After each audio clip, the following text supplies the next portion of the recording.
I wanted to give a quick video walkthrough of my 2023 3025 third function install. This is the factory kit from Deere. The instructions were the worst I've ever seen. I mean, these were really bad. So I wanted to walk you through what I did. I don't even know if what I did is right, to be clear, but it at least seems more or less all put together. So we got the orange line on bottom, green line on top.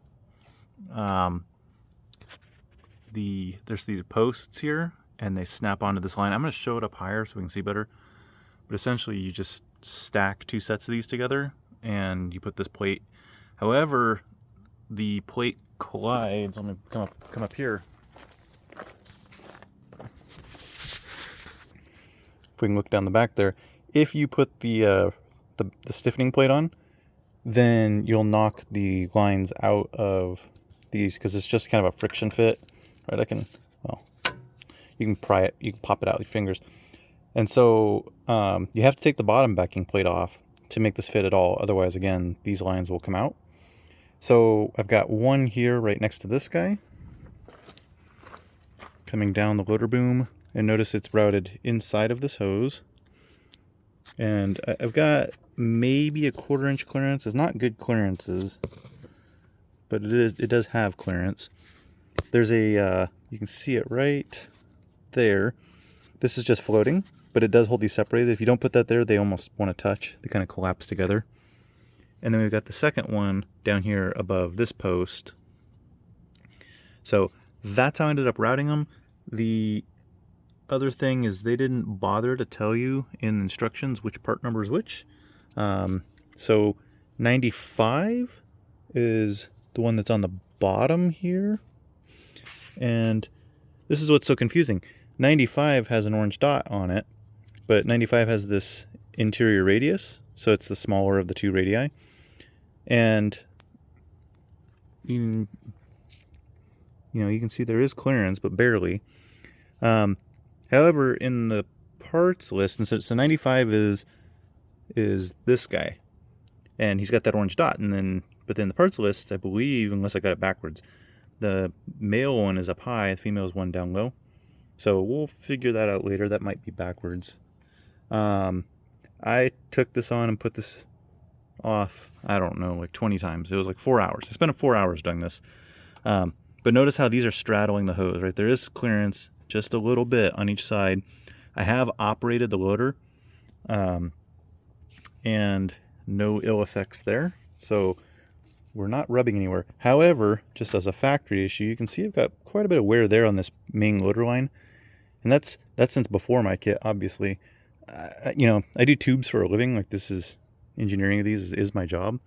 And I just can't fathom why they don't have another one of these blocks down here, right? And you can actually see this is going to become a problem. I'm going to end up buying one aftermarket or buy an OEM one and just drill it in. Because this can't stay like that. It's gonna wear that tube out. So that's this piece. Over here, you can tell we have almost no clearance. I mean, I'd be shocked if that was 3/16. I mean, it's a little more than an eighth, but not much more than an eighth down here. So that's not great. Just vibration and what have you.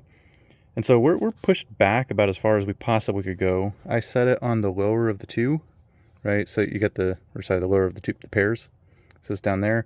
I have tried it up here, and your clearances end up kind of terrible. The 94 hose seems long enough. However, the 95 hose, I had to route it in between my other pairs of hoses to actually get it to reach at all. It will work if you go under, so go under all four hoses, but it catches and kind of hangs on this bolt. If you try to go over, it's just too short. Like, I feel like this hose is undersized by about 2 inches, so that's kind of shitty. The solenoid just bolts up here. You basically just take off those 3 bolts and pop it on. So it's actually really easy. You might lose a 1/4 cup of fluid coming out of the valve body. So if that, just have a rag down there. I spilled all over the place. The manual doesn't tell if green goes up or blue goes up. So that's the other guy here, blue. I'm assuming it's this way. It seems rational. So we should be good there. Installing the boot is pretty straightforward. Nothing there. I mean, that's just, you just go do it, right? I guess if I unlock it, yeah, everything's happy there. So that's the physical install. I got hung up a little bit on, there's these clips, there's a zip tie, if you can see it right there. It's got teeth, like this like plastic U channel with teeth, and I didn't quite understand, and I think I just didn't understand the manual, but that hook's there. I think there's another one that goes down there I haven't put on yet. Then your little control box is here, and I just got it finger tight. There's some like basically plugs, so there's actually pre-drilled holes in the frame right here, so you can actually just pop those guys on.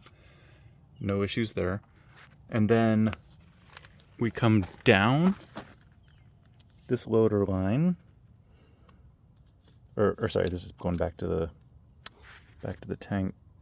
We come down here and we're going to jump across right there, come back up. Now I've not hooked it up. I'm actually doing the electrical still, but I wanted to stop before I got too far. So you're gonna hook up to that bolt there to get your ground, and then as we come up, we're going back up into the case here. So hitting everything. So I tried. There's a video from Hydros Plus. He has he has a video trying to show this also. However, the loaders have changed a bit. So he goes up and he goes like straight in, and I just couldn't. The hole back there is maybe like that big, and it's kind of slotted shaped. And this guy has basically another accessory already spliced into it, and he's got a plug. But what I did find coming around to this side of the tractor is if you take off this little cover boot right here, so right, this thing lives like this, you take that off, you can actually feed this harness, right, here's our harness, you can actually just feed it up right behind this main harness. And so I've got it here. They've got another one of these clip things. I wonder if I have it the way they intended. I'm not real sure. You know, this thing is orthogonal to the way it'd be installed, so that's kind of weird. And then, but there's a fuse there, so it'd be awfully nice if we can keep the fuse over here where it's accessible. Not real sure if we will or not. We'll try. Maybe if we lock this to that lower panel like that. And then from there, on my tractor, you can just undo this panel. It's like two T25s and there's like a Phillips here and here, and a T25 there, I think. I'm not sure. I think it's T25 on this one, on each side. And you just pop that. Is that right? I don't know. There's four screws. It's easy to get off. From there, it was not easy. You know, the little, this guy, don't have no hands. This guy did not want to unthread really. So you just separate the whole thing from the plug, and you can see accessory is this terminal right here. So, you know, looking at, you know, I guess, yeah. So this guy, so we can back that out in the plug once we get this thing started put back together. So hopefully that helps you install the factory third function kit.